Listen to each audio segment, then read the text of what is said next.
सुख और दुख तो दूसरी जगह होता है। राम राज में न सुख है न दुख है, आनंद है केवल। तो महाराज कह रहे हैं कि आत्म राज जगत में हो, परमात्मा को राज में, उस परमात्मा का राज यानी स्वरूप का बोध संसार में सबको नहीं। कोई कोई बिरले करते हैं, वो अमर हो जाते हैं, वो वापस जन्म मरण में नहीं आते। जिसने ऐसा राज पा लिया, जिसने ऐसा राजयोग पा लिया, वो वापस जन्म मरण में नहीं आएगा। तो कह रही यारी संगत जीव बुद्धधारी, आनंद लोक कूदियो बिसारी। हमारी बुद्धि के अंदर महत्व किसका है? शरीर का, संसार का, सुखों का महत्व। तो ये महत्व बुद्धि संसार में होने की वजह से ये जीव बना, शिव से जीव बना। और ये महत्व बुद्धि जब तक बनी रहेगी संसार में, तब तक ये क्या बना रहेगा? जीव ही बना रहेगा, शिव नहीं हो सकता। क्योंकि उसके छोटे छोटे सुख संसार के चाहिए, तो चाहिए तो जीव बनेगा, तभी ये छोटे छोटे संसार के सुख। जिस दिन शिव बन जाएगा उस दिन तो परम आनंद हो जाएगा। तो ये छोटे छोटे सुखों की लालसा जो हमारे अंदर लगी हुई है, यारे संगत जीव, तो इनकी संगत करने से जहां शरीर संसार के सुख मिलते हैं, 3 लोकों के फल मिलते हैं, तो प्रत्येक लाभ के ऊपर उसका लोभ बढ़ता जाता है और वो आगे से आगे सुख पाने में उलझ जाते, फंस जाते। तो इसके कारण इसकी जीव बुद्धि का और अधिक विकास होता है। आत्म बुद्धि का तो विकास नहीं होता, परमात्म बुद्धि का तो विकास नहीं होता। 3 लोकों के फल प्राप्ति से, शरीर संसार के सुखों से जीव बुद्धि का विकास जरूर होता है। तो कह रहे कि महाराज इनकी संगत करने से जो 3 लोकों के फलों की प्राप्ति कराते हैं, तो वो जीव बुद्धि और अधिक बलवती हो जाती है और महत्व अधिक बढ़ता जाता है। तो उसके महत्व के अंदर इतना अधिक बढ़ जाता है महत्व की आनंद लोक को दियो विसारे।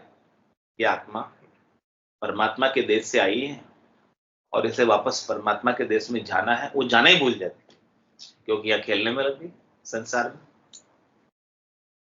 अपने निज घर को भूल जाती।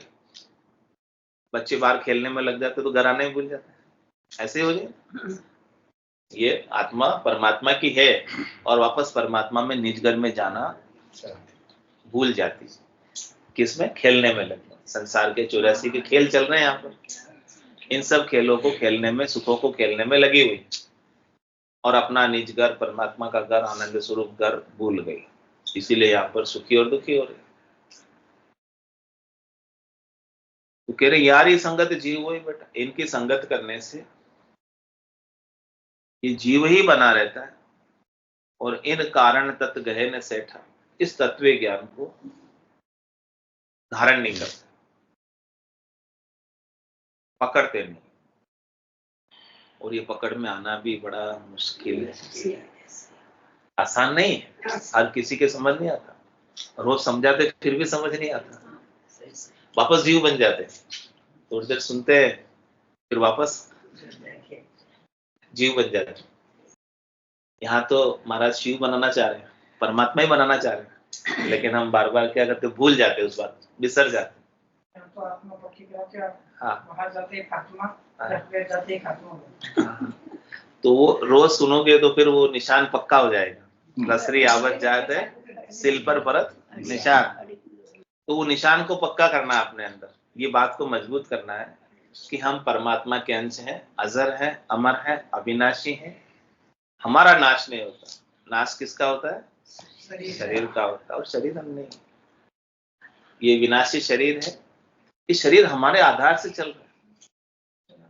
हाँ, शरीर हमको नहीं चला रहा, हम शरीर को चला रहे। हम हैं तो शरीर है, हम नहीं है तो शरीर। शरीर का अलग से कोई अस्तित्व नहीं। लेकिन अब भूल ये कर लेते हम अपने आप को शरीर ही मान लेते, तो जीव बन जाते और शरीर से सुख चाहते, तो जीव ही बने रहते। जब आपको अपने स्वरूप का आनंद आएगा, स्वरूप का बोध होगा, सत्स्वरूप की भान होगा, तो ये शरीर के सुख आपके लिए गौण महत्वहीन हो जाए। इनमें सुख बुद्धि जो हमारी है खत्म हो जाए। इसकी सुख बुद्धि को ही खत्म करना है। जब तक ये सुख बुद्धि बनी रहती है तब तक ये वासना से वासित होकर फिर आ जाता है। अंत काल में होती वासना, जहां में वासा पाया, कह सुखराम वासना ऊपर कर सवारी आया। जीव क्यों है? वासना के ऊपर सवारी करके जीव बनाओ, और बार बार फिर कर आ जाता है। जिस शरीर में सुख मिलता है उस शरीर में चला जाता है, जिसमें अधिक सुख जानता है उसमें चला जाता है। अंतमति सुख गति, जैसी मति उसकी रह जाती है वैसी गति उसकी हो जाती है। तो अपनी मति को सुधारना है, बुद्धि को साफ करना है। सत्संग में क्या करते? रोज यहाँ पर बुद्धि को मांझने का काम करते, सफाई करने का काम। रोज सफाई करना जरूरी ना, घर का भी झाड़ू पोछा सब होना जरूरी घर में, नहीं तो रह नहीं पाते। ऐसे यहाँ पर भी बुद्धि को रोज मांझना, रोज साफ करना। जिसमें गंदगी आ जाती है बहुत बाहर से, विकार आ जाते हैं बहुत बाहर से, इन सब विकारों को साफ करना जरूरी। तो यहाँ 1 घंटे रोज सफाई हो गई। कल नहीं थे ना, शर्मा शांति माया नहीं थी, मानो कर्तव्य तो माया का कर्तव्य आज अपन निभायो केवल निभायो मतलब कर्तव्य निभाना पड़े। विवाह सत्संग बन रखी यार ये संगत जीव वही बेटा, इन कारण तत्व गए ने सेटा, इसलिए वो तत्व को, मुख्य चीज को, सार चीज को धारण नहीं करता। आपने तो निभाया, हमने काम निभाया। ये थोड़ी 1 घंटा भजन कर लिया, यहाँ नहीं आए तो नहीं किया। कह सुखराम राव सुन आई, यूं वो ज्ञान न फैले भाई। इस प्रकार से महाराज फरमा रहे कि ये ज्ञान आसानी से फैलता नहीं, क्योंकि सबको संसार के सुख चाहिए। जो सुख प्राप्ति का ज्ञान तो फैल जाएगा फटाफट, लेकिन ये जो आत्मा के कल्याण का ज्ञान है ये आसानी से सबको समझ में भी नहीं आता और फैलता भी नहीं है। जिसके हाँ बहुत ऊंचा ज्ञान। भाई हीरे की दुकान है, हीरे के ग्राहक कितने होते? बहुत कम। किराने के सामान के ग्राहक तो खूब है, गली गली में दुकानें भी है और सामान भी खूब बिकता है, लेकिन हीरे तो विशेष ही खराब खरीदते हैं। तो ऐसे ये ज्ञान विशेष कोई कोई लेते हैं, इसको बिरले ही ले पाते। जो चरमा आवर्त में आ गए, जो परम पद की प्राप्ति के पास आ गए, तो वही ले पाते हैं। जो अभी दूर है, जिनको अभी और जन्म मरण में आना है जाना है, वो अभी नहीं लेते। वो जब इनकी समय आएगा तब लेंगे कि अब हमको परमात्मा के पद में जाना, तब वो लेंगे। यहाँ जो भी आए हुए हैं सब धर्मावर्त में पास में आए हुए, परमात्मा पद के निकट में है, तो इसीलिए ज्ञान सुन रहे, नहीं तो सुनते भी नहीं। महाराज यही बात समझा रहे हैं विठल राव को कि लोग क्यों नहीं सुनते, क्यों नहीं समझते। उनका भी समय जाने का, परमात्मा पद को पाने का आया ही नहीं। बाकी तो शोभा देख सकल जस गावे, कुदरत कला सकल मन भावे। ये सब जस की शोभा तो सब करते हैं, महिमा तो सब करते हैं, और सबके मन को भी ये कुदरत कला बहुत अच्छी लगती है। कुदरत कला अच्छी लगती है, लेकिन महाराज के लिए धारणा मुश्किल है। क्यों धारणा मुश्किल है? इनकी रीत कठिन सो होई, तिन कारण धार सके नहीं कोई। इसकी रीत थोड़ी कठिन है। कठिन मतलब संसार के सुख तो मन को भाने वाले, हाँ थोड़ी टेढ़ी है चाल। थोड़ा ये काम टेढ़ा, यानी खांडे की धार पे चलने के समान है। क्या करे? कठिन चाल यारी नहीं आवे, ब्रह्म तेज सयो नहीं जावे। ये कठिन जो चाल है, इस चाल पर चलना आसान नहीं। जो ब्रह्म का तेज है, ब्रह्म का जो जोर है, वो सहन करने में नहीं आता, क्योंकि ब्रह्म का जोर, ब्रह्म का तेज जैसे से बढ़ेगा, वैसे वैसे माया का जोर कम होता जाए। लेकिन मन क्या चाहता है? माया के सुख। मन ये चाहता है, तो मन को ये चीजें अच्छी नहीं लगती। मन को तो तन के सुख अच्छे लगते हैं, इंद्रियों के सुख अच्छे लगते हैं, विषयों के सुख अच्छे लगते हैं, उसमें मन फटाफट लग जाता है, चला जाता है। 3 घंटे पिक्चर देख लेंगे, बिल्कुल नहीं हलेगी, क्योंकि वहां मन के विषयों की बात हो रही, मन के सुख की बात हो रही। हाँ तो भी देख लेंगे, मन के सुख की बात हो रही। एकाग्रचित होकर देखते हैं। एकाग्रचित होकर देखते हैं, वहां से मन हटता ही नहीं। क्यों नहीं हटता? क्योंकि उनके सुख की बात है उसमें। तो वो इंद्रियों के सुख है ना, देखने के सुख है, गाने अच्छे चलते हैं तो कानों के सुख है, वो सब सुख की बातें चल रही है वहां पर, जिससे मन खुशी रहता है, मन को खुशी मिलती है। तो वो सब चीजें महाराज कह रही है, इसमें तो छोड़ना पड़ता है ये सब चीजें। यहाँ तो ये सब चीजें कुछ है ही नहीं, न तो यहाँ गाना है, न यहाँ बजाना है, कुछ भी तो नहीं है जिससे कि मन हाँ लग जावे, ऐसा यहाँ पर कुछ भी नहीं है। तो महाराज कह रही कि ये सब चीजें इसमें कुछ है ही नहीं। जहाँ पे गाने बजाने का काम होता है तो वहां तो बहुत नाचने भी लग जाते हैं, करने भी लग जाते हैं। यहाँ न तो गाना है, न बजाना है, न नाचना है। या तो नाच है तो अंदर का नाच है, भीतर का नाच है, भीतर में आत्मा, अंदर नाचती। तो कह रहे कि ऐसी एक कठिन रीत है कि जाने सही अधिक या होई तो पण धार सके नहीं। कोई जानते तो सब है कि ये ऊंची बात है, लेकिन मन का काम ऐसा है कि वो इसमें लगने नहीं देता, बार बार उधर जाता है जिधर इसे सुख मिलते हैं। तो विठल राव इन कारण सोई तत्व ज्ञान नहीं फैलियो को। इस कारण से तत्व ज्ञान फैला नहीं।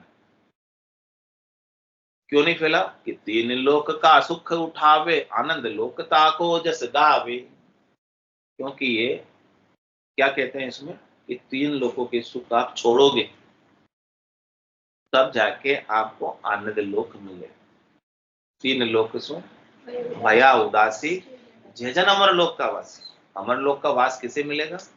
जो तीन लोकों के सुखों में आसक्त नहीं रहे, जो अपनी आसक्ति को वहां से हटा ले, जो अपनी चाहना को वहां से हटा लेगा, इच्छा को वहां से हटा लेगा, उसे आनंद लोक का साम्राज्य मिल जाए। छोड़ना तो छोटी सी चीज है, पाना बहुत बड़ी चीज। लेकिन छोटी चीज छोड़ने के लिए कोई तैयार हो गए तो बड़ी चीज नहीं है। अपन 9वीं क्लास छोड़ना नहीं चाहते क्योंकि वहां के दोस्त अच्छे हैं हमारे, 9वीं में ही बैठे रहना चाहते, तो 10वीं में कैसे जाओगे? नहीं जा पाएंगे ना। तो सब संसार में ही रहना चाहते हैं, यहाँ के सुख में ही रहना चाहते, तो परम पद कैसे पाओगे?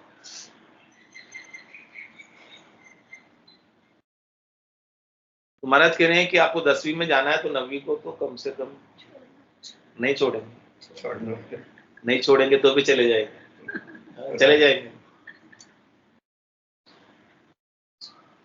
तो संसार के सुखों को महाराज कह रहे हैं कि तीन लोक का सुख उठावे, यहाँ के सुखों से अपनी आसक्ति को उठाना है, हटाना है, चाहना को छोड़ना है। तो आनंद लोक का आपको जिसने छोड़ दिया यहाँ की जान, उस आत्मा का आनंद लोक में जस होता है, कीर्ति होती है, महिमा होती है, सिद्धि होती है, क्योंकि वो आनंद लोक को पा जाता है। तो जो आनंद लोक को पाएगा उसकी तो महिमा होगी। जो तीन लोकों के सुखों में ही उलझा रहेगा उसकी महिमा कैसे होगी आनंद लोक में? जो आनंद लोक गया ही नहीं, आनंद लोक जाएगा तो आनंद लोक का सदस्य बनेगा ना, और वो आनंद लोक के अंदर महिमा को पाएगा। एक कारण में वा कछु नाई, किसी विधि जीव मिलावे माही। एक और कारण बता रहे महाराज कि इस आनंद लोक के ज्ञान में कोई करनी नहीं है, कोई क्रिया नहीं है। ऊंची धर्म कर्म धर्म नहीं सेवा, मंत्र इष्ट नहीं कोई देवा। कह रहे कि इस आनंद लोक के ज्ञान में न कोई कूची है, न कोई कर्म है, न कोई करनी है, न कोई धर्म है।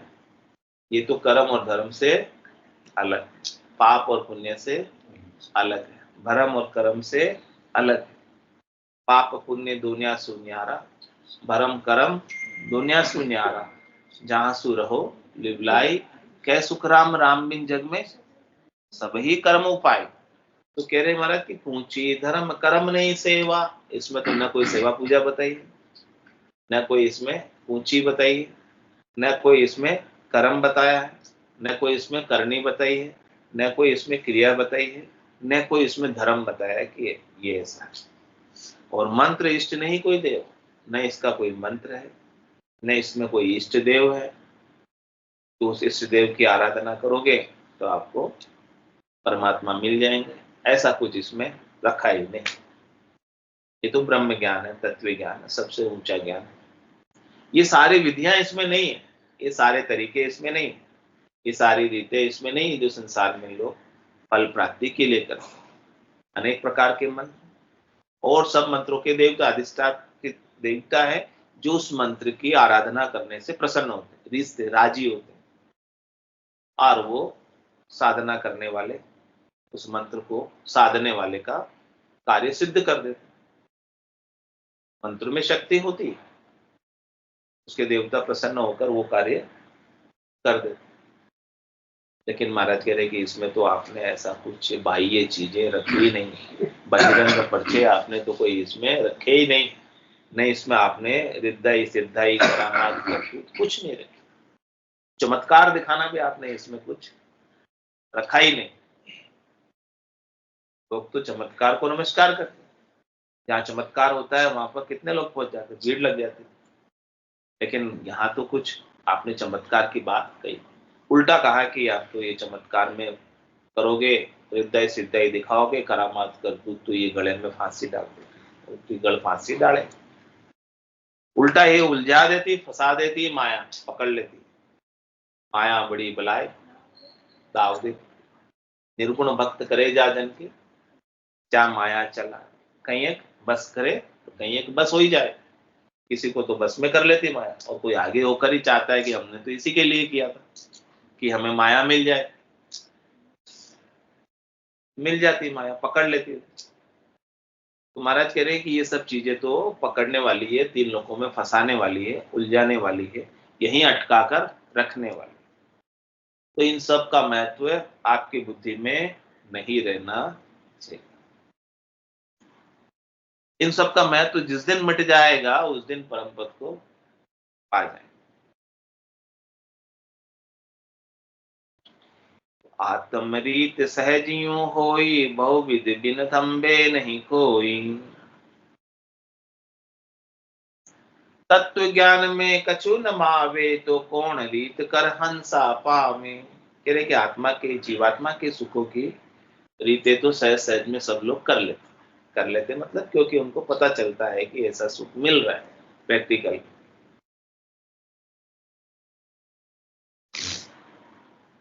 तो लोग कोई ठहरते नहीं है, उसको करने में लग जाते। लेकिन तत्व ज्ञान में कछु, इस तत्व ज्ञान का क्या फल है, ये तो आपको अमर करेगा। अमर फल की और कोई पहचान नहीं। दूसरे फलों की तो पहचान है कि ये फल मीठा है, खट्टा है, चटपटा है, कड़वा है, कसेला है, कैसा उसका स्वाद है। दूसरे सारे फलों के स्वाद चख सकते हैं इंद्रियों से, यानी इस रसना से पता चलते हैं। लेकिन इसका स्वाद अमर फल का कैसा, बोले कहने में नहीं आता इसका स्वाद। घी का स्वाद कैसा है, कहने में नहीं आता।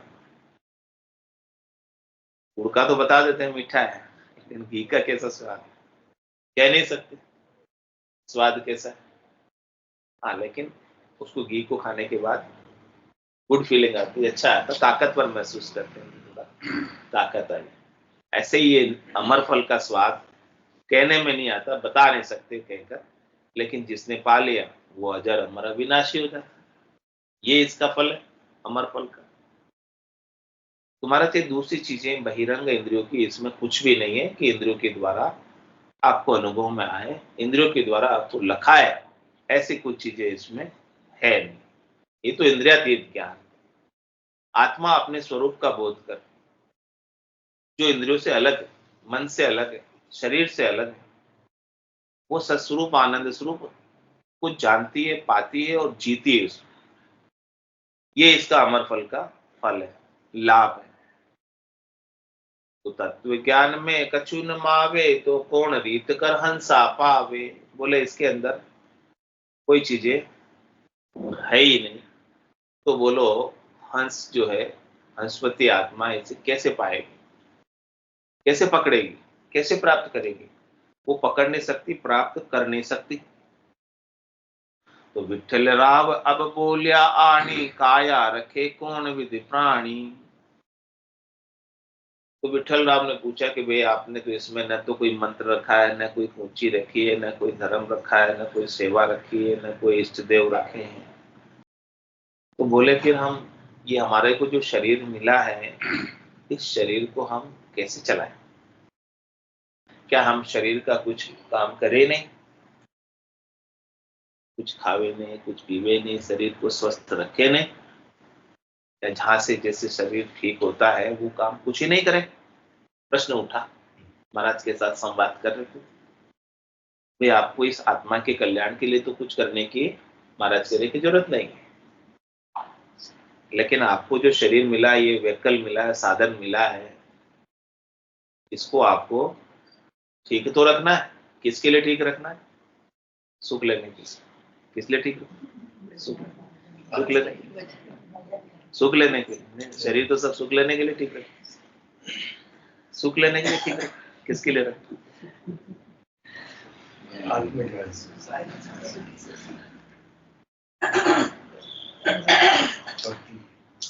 अपने स्वरूप के बोध के लिए शरीर मिला आपने, नहीं कि सुख लेने के। अपन तो सब सुख लेने में लगे हैं, इसी में शरीर पूरा। तो कह रहे हैं कि इस प्रकार से हंस इसे धारण नहीं कर पाते, क्योंकि सब सुख लेने में लगे रहते हैं। लेकिन हमें शरीर किस लिए मिला है? अपने स्वरूप के बोध के लिए, आनंद स्वरूप को प्राप्त करने के लिए। तो बोले कि फिर काया का क्या करें?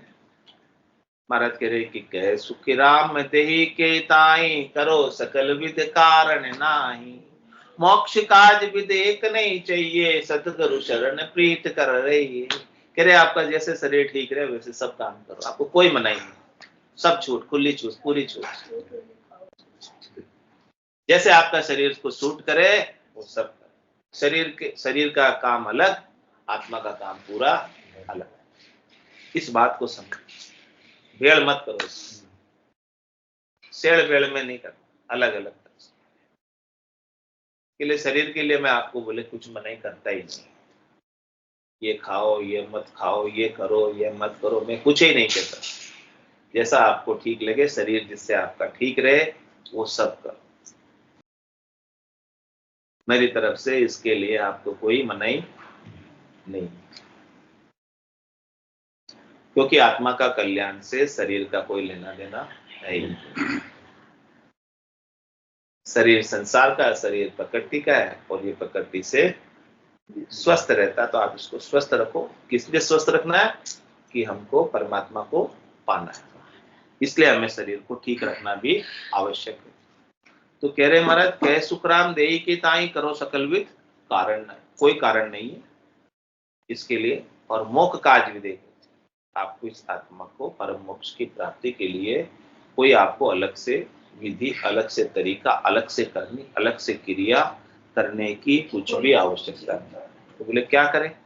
सद्गुरु शरण प्रीत करें, सद्गुरु के ज्ञान की शरण ले लो, तत्व ज्ञान की शरण ले लो, ब्रह्म ज्ञान की शरण ले लो, सत्स्वरूप के आनंद स्वरूप के ज्ञान की शरण ले लो, और उस ज्ञान से अपनी प्रीत लगा लो, उस ज्ञान से अपना नेह जोड़ो, उस ज्ञान से ही हेतु कर लो कि मेरा कल्याण करने वाला है तो केवल और केवल सद्गुरु का ज्ञान, और कोई मेरा कल्याण करने वाला इस संसार में है। इस आत्मा के दो ही शरण है, के तो सद्गुरु और के राम जी। सद्गुरु आपको मिलते हैं तो वो आपको राम जी से मिलाते हैं। बिना सद्गुरु के ज्ञान के राम जी से मिल नहीं पाते। राम जी इतने नजदीक है, सबका तन का कपड़ा दूर है, लेकिन राम जी उससे भी पास है, फिर भी ज्ञान के बिना नहीं सूझते। इतने पास होते हुए, इतने नजदीक होते हुए, इतने निकट होते हुए भी उनका हमें अनुभव नहीं होता। बिना सद्गुरु के ज्ञान के हम उन्हें लख नहीं सकते। महाराज कह रहे कि आपने उनको लखना है तो सद्गुरु के ज्ञान की आवश्यकता। सद्गुरु के ज्ञान से आप प्रीत लगा लो, हेतु लगा लो कि यही ज्ञान मेरे काम का है, यही ज्ञान मेरे कल्याण को करने वाला है, यही ज्ञान मेरे को अविनाशी स्वरूप को प्राप्त कराने वाला है। अजर स्वरूप को प्राप्त कराने वाला है, सत स्वरूप को प्राप्त कराने वाला है, आनंद स्वरूप को प्राप्त कराने वाला है। इस ज्ञान के बिना मैं अपने आप को मरण धर्मा ही मानता हूं कि मैं बार बार मरता हूं, बार बार जन्मता हूं। जिस दिन आपने अपने अविनाशी स्वरूप को पा लिया, जान लिया, समझ लिया, उसमें जी लिया, उसके बाद आपका मरना और जन्मना मिट जाए। बोलो राम सद्गुरु देव जी महाराज, धन्य हो परम दयाल सद्गुरु राम जी महाराज ने धन्य हो अनंत श्री सद्गुरु सुखराम जी महाराज के ज्ञान स्वरूप भगवान ने धन्य हो केवली भगवंता ने धन्य हो देवा तारण जहान ने धन्य हो मोक्ष के मालिका ने धन्य हो अनंत कोटि संताने धन्य हो राम सभा में राम राम सा राम राम सा राम राम राम राम सा सब संताने सत्संगाने राम राम राम राम राम राम राम राम राम राम।